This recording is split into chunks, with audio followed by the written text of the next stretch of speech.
Masih terkait tadi Tribuners, momen kebersamaan Presiden Joko Widodo dengan Ketua Umum PDIP Megawati Soekarnoputri membuktikan hubungan mereka baik-baik saja. Pertemuan itu terjadi di sela pelantikan Dewan Pengarah, Ketua, dan Wakil Ketua Badan Pembinaan Ideologi Pancasila atau BPIP di Istana Negara, Jakarta, Selasa 7 Juni 2022 kemarin. Meski tampak berbicara santai, ternyata keduanya tengah membahas beberapa topik penting. Kepada awak media, Deputi Bidang Protokol Pers dan Media Sekretariat Presiden B. Mahmudin membeberkan salah satu isi pembicaraan dua tokoh itu.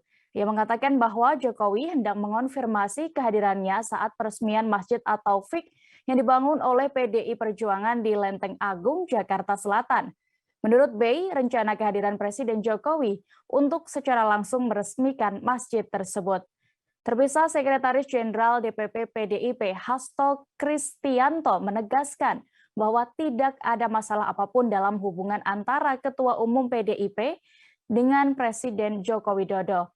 Menurutnya, pertemuan keduanya juga berlangsung akrab dan penuh kegembiraan.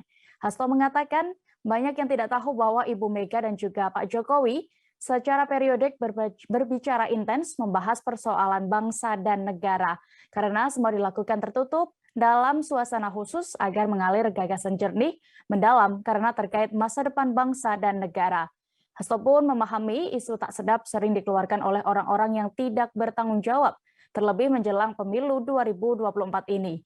Dalam keterangannya, Hasto juga memastikan bahwa Presiden Jokowi dan Megawati mempunyai hubungan mendalam, terlebih dipadu oleh kesesuaian keduanya tentang arah masa depan bangsa dan dilandasi hubungan batin yang kuat untuk memimpin rakyat. Jangan lupa subscribe, share, komen, dan like ya.